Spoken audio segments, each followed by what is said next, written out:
pour vous expliquer plus quelle est l'importance de ce jour de Ashura, on a le plaisir d'accueillir au bout du fil la prédicatrice, Dr Magda Amer. Bonjour. Bonjour et bonne fête à tout le monde. Alors, qu'est-ce que le jour de Ashura et pourquoi il porte ce nom?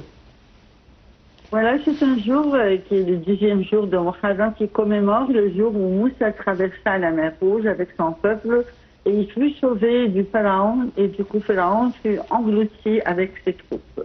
Le prophète sallallahu alayhi wa sallam, il a dit qu'il existe jeûner ce jour-là, ainsi les musulmans aussi, il les a incités à jeûner et le hadith il dit que ça expie les péchés d'un an.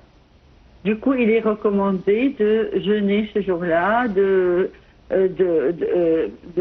renforcer la solidarité entre les membres de la famille et tout ça, donc, avec les démunis, et exprimer en général notre gratitude pour Allah. Pourquoi? Car c'est un jour qui est très spécial. C'est le jour où Allah subhanahu wa ta'ala a ordonné à Moussa il lui a inspiré d'émigrer de l'Égypte avec Bani Israël pendant la nuit en direction vers la mer Rouge. Plus tard, évidemment, il a été parvenu à Pharaon que Moussa, accompagné de son peuple, sont sortis de la ville et il ordonna de rassembler une grande armée pour essayer de joindre nous. Et pourquoi il y a eu un miracle. Oui. Et pourquoi il est recommandé de jeûner le 9 et non pas seulement le 10 du mois de Muharram? C'est pour être différent des Juifs, c'est simplement. Et quel est le mérite du jeûne de ce jour? Le jeûne en général, il rend la personne distante de l'enfer pendant une distance énorme. Et évidemment, il est récompensé, les mérites sont accordés par Allah et non pas on ne sait même pas comment Allah nous récompense. Et j'aimerais bien souligner le miracle qui a eu lieu, car c'est ainsi que Allah a assisté Moïse, alayhi salam, comment lorsqu'ils ont, avec son peuple Bani Israël, ils ont atteint la mer, l'armée de Pharaon s'approcha très proche d'eux, elle était très proche d'eux, et les disciples de Moïse ont dit dans le Coran, Inna la mudrakoun, c'est-à-dire qu'ils vont nous atteindre, ils vont être détruits par eux. Mais, alhamdoulilah, Moussa a répondu, il a dit, Kalla innama ya rabbi sayahdin.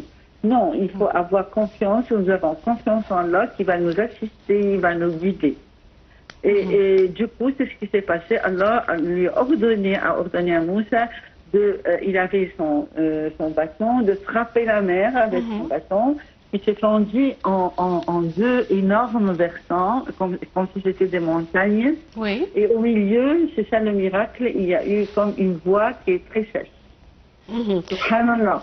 Là, Moussa, il a traversé sain et sauf, et il est arrivé à l'autre bord, sain et sauf, et Moussa et Pharaon, ils se demandaient, mais qu'est-ce que c'est que ça? Il hésitait un peu de prendre ce chemin sec, mais Jibril, il a passé là-dessus pour convaincre Pharaon que c'était un chemin sûr.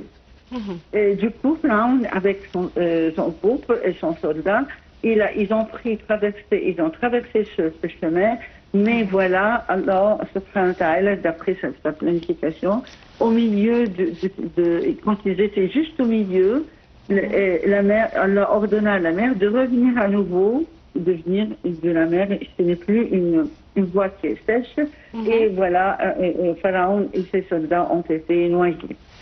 C'est vraiment un miracle d'après Allah, et on peut dire simplement que la tyrannie a été noyée et la foi a survécu.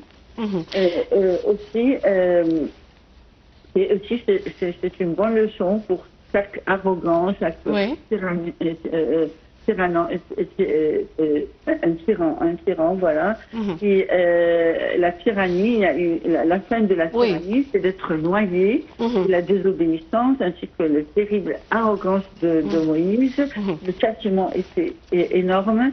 Et même Allah subhanahu wa ta'ala, il a ordonné aux poissons de ne pas manger le corps de Pharaon, et même aux vagues, il les a ordonné de jeter son corps vers le rivage, Oui. donc quoi, c'est un signe pour les successeurs. Docteur Magda Amer, vous êtes prédicatrice, je vous remercie infiniment pour vos éclaircissements. Voilà, mesdames et messieurs, cette édition de Bonjour l'Égypte est terminée pour ce matin. Merci de l'avoir suivi et à la prochaine.